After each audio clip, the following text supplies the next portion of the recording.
అందరికీ నమస్కారం అండి. తెలుగు స్టోరీ బుక్ ఛానల్కి స్వాగతం.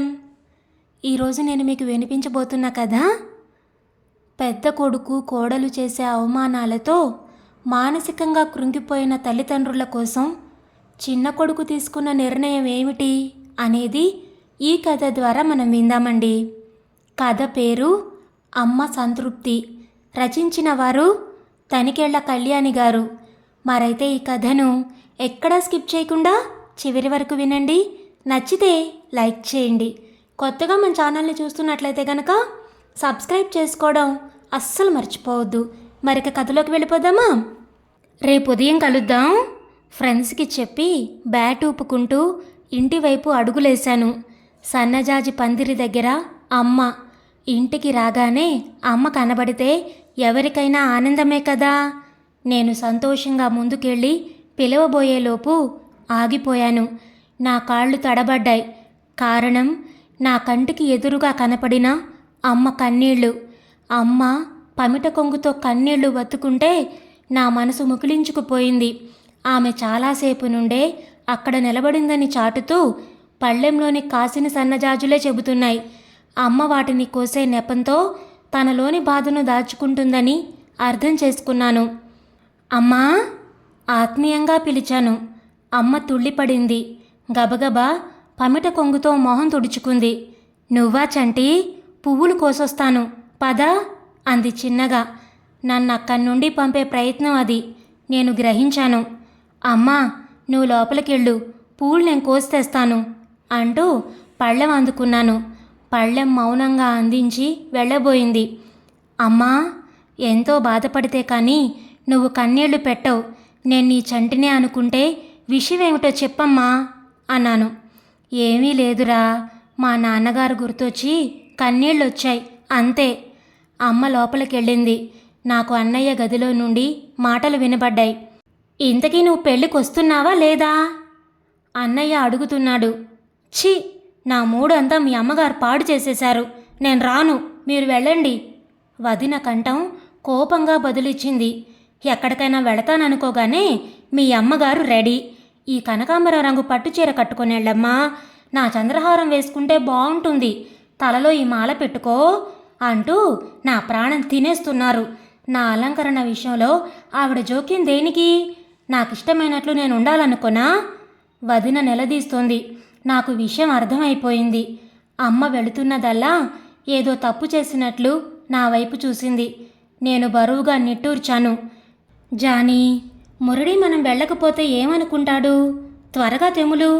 అమ్మ పెద్దది, ఏదో అంటుంది, పట్టించుకోకు. వెంటనే తెమలాలి. చూడు, నువ్వు వేడిస్తే నేను చూడగలనా? అన్నయ్య మృదుత్వం అంతా వదిన దగ్గరేనేమో. నేను డ్రెస్ వేసుకొని వస్తాను, సరేనా?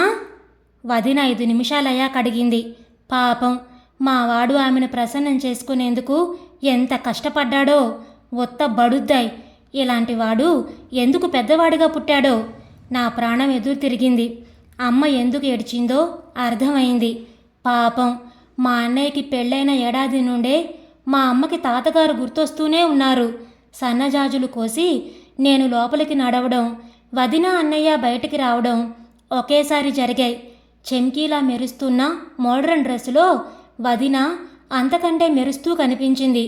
భుజం వరకు రాని కచ్చేసిన జుట్టు అటూ ఇటూ కదులుతూ ఉంటే వయ్యారంగా ఒక చేత్తో సర్దుకుంటూ నా వైపు ఒక చూపు చూసి వెళ్ళింది. నన్ను దాటగానే అన్నయ్య వదిన భుజంపై చెయ్యి వేసి నవ్వుతూ ఏదో అంటూ వెళ్ళడం అమ్మ చూసింది. మా అమ్మ పేరుకి తగ్గట్టు నిజంగా మహాలక్ష్మి. ఆవిడ రాకతో తన జీవితం అదృష్టం వైపు మళ్ళిందని మా నాన్నగారు గర్వంగా చెబుతారు. అటువంటి అమ్మ కడుపున పుట్టడమే మా అదృష్టం అంటాను నేను. నుదుటిపై కుంకుమ, కళ్ళకు కాటిక, అమ్మ గడ్డం కింద కుడివైపు పెసరబద్దంత నల్లటి పుట్టుమచ్చ. తెల్లటి అమ్మకి దిష్టి చుక్కలాగా ఉంటుంది. తలలో నిండుగా కనిపించే పువ్వులతో అమ్మ కళకళలాడుతూ ఉంటుంది.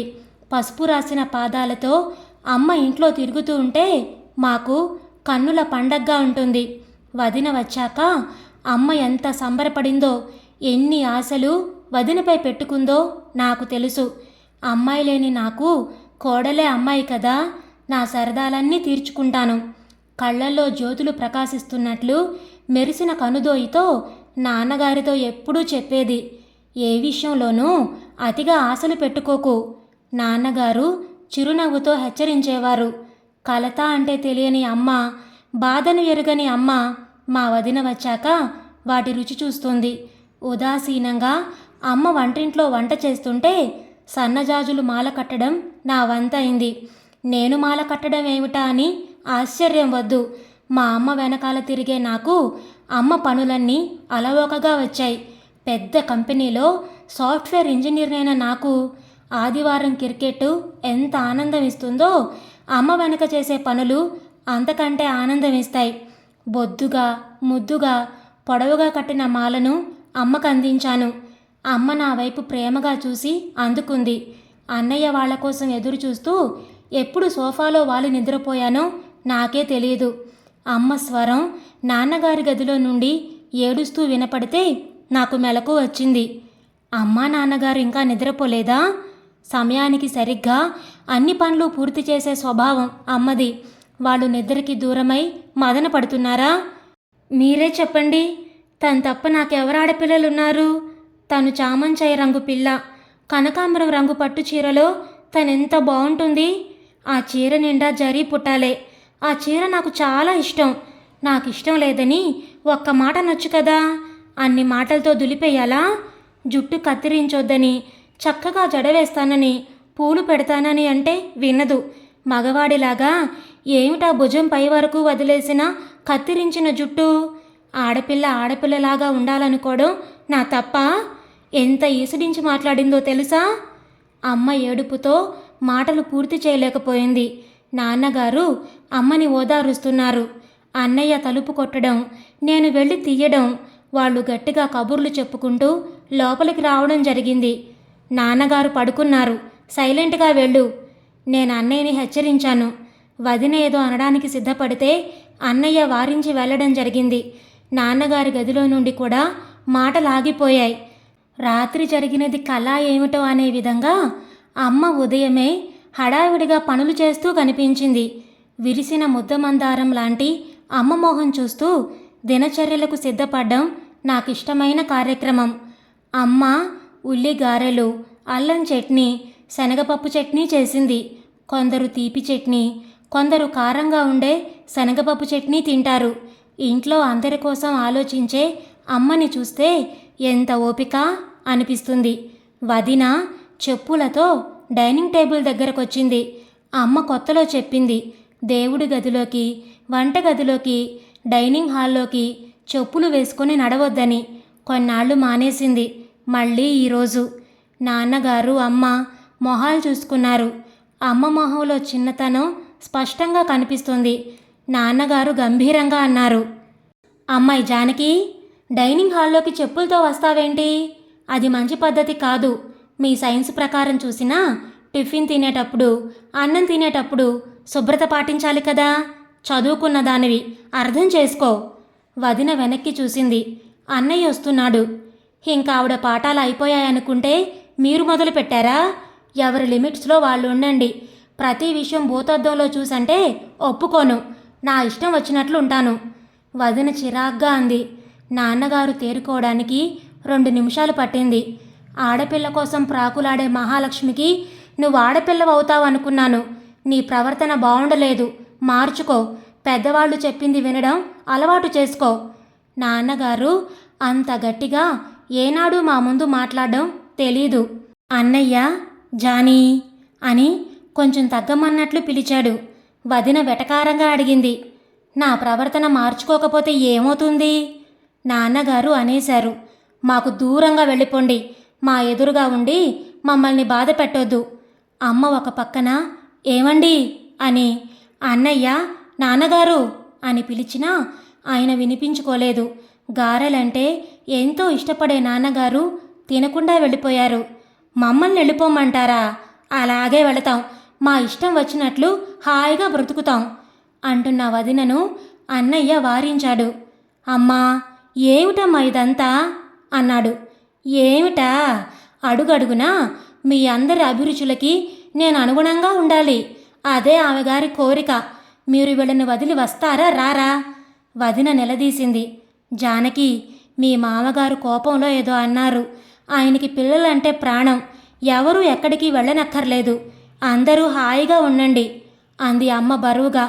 అమ్మా, జానకిది ఆవేశ స్వభావం. నీ పిల్లే అనుకోమ్మా అన్నయ్య అమ్మతో అంటూ ఉంటే శేఖర్కి ఒళ్ళు మండింది. అన్నయ్య, ఏం మాట్లాడుతున్నావురా?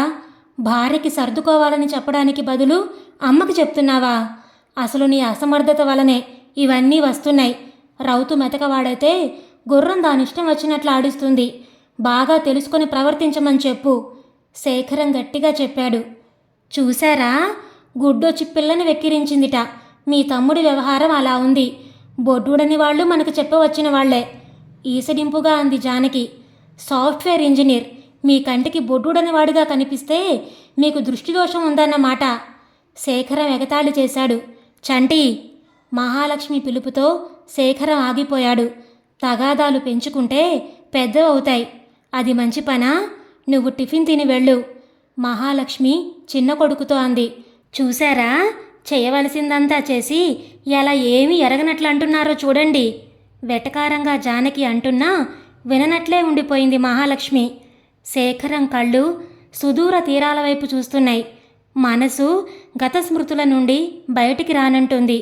ఎదురుగా ఉన్న రేవతికి ఆ సమయంలో అతడు మరీ నచ్చాడు. సారీ, మిమ్మల్ని మీ గతం వైపు తీసుకెళ్ళి బాధ పెట్టాను రేవతి మృదువుగా అంది. శేఖరం ఆ అమ్మాయి వైపు చూస్తూ చెప్పాడు. వర్తమానానికి గతమే పునాది.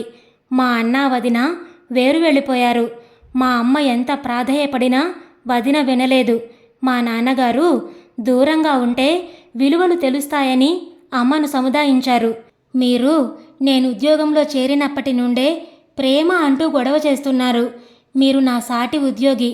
మిమ్మల్ని చూసి ఫ్రెష్ అపాయింట్మెంట్ అనుకున్నాను. అంత పట్టుదలతో మా కంపెనీలో జాబ్ తెచ్చుకుంటారనుకోలేదు రేవతి నవ్వింది.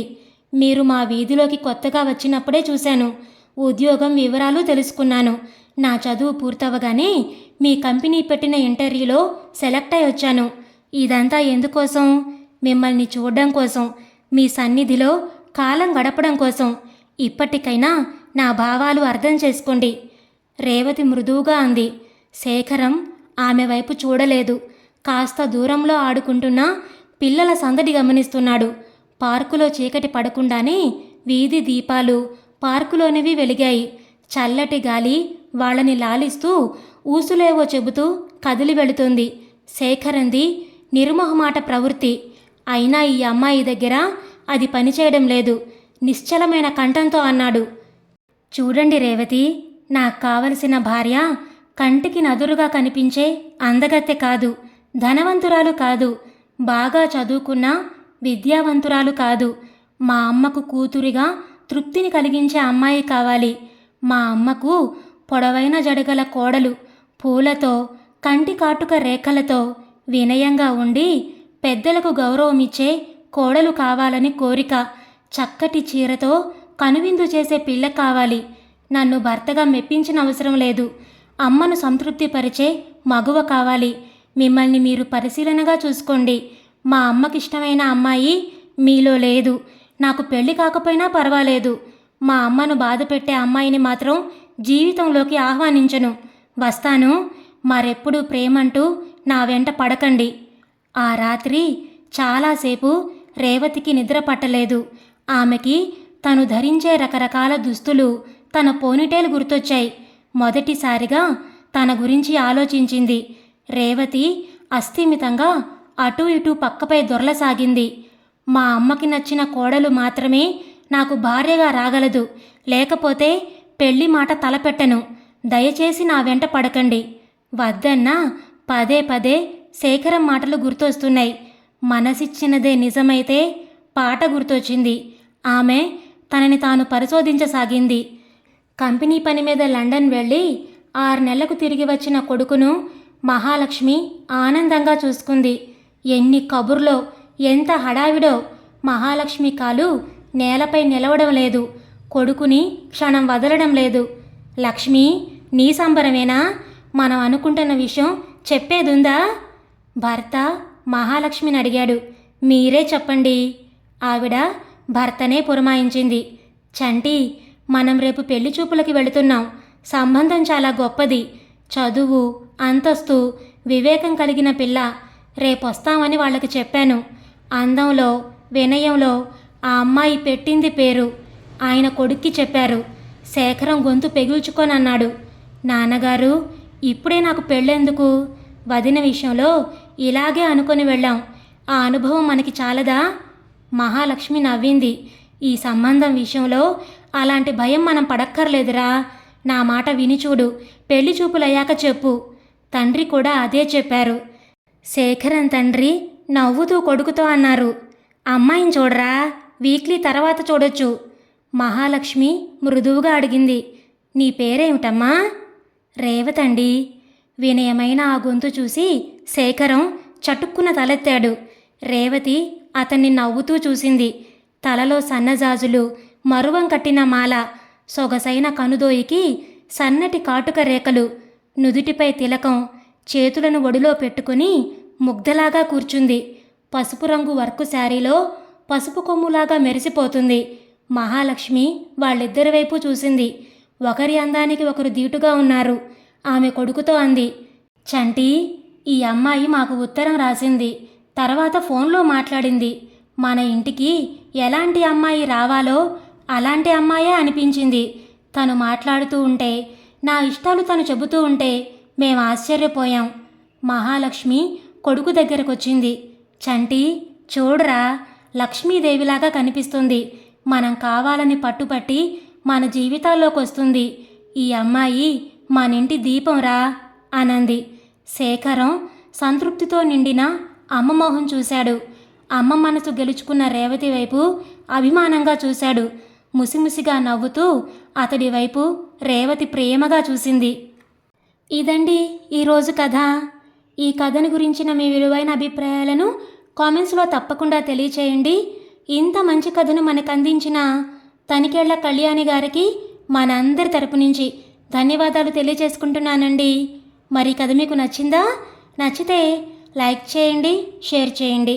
అలాగే కొత్తగా మన ఛానల్ని చూస్తున్నట్లయితే కనుక సబ్స్క్రైబ్ చేసుకోవడం ద్వారా ఇలాంటి మరెన్నో మంచి మంచి కథలను మన ఛానల్ ద్వారా వినవచ్చు. మళ్ళీ రేపు మరొక మంచి కథతో మీ ముందుకు వస్తాను. అంతవరకు ఉంటానండి.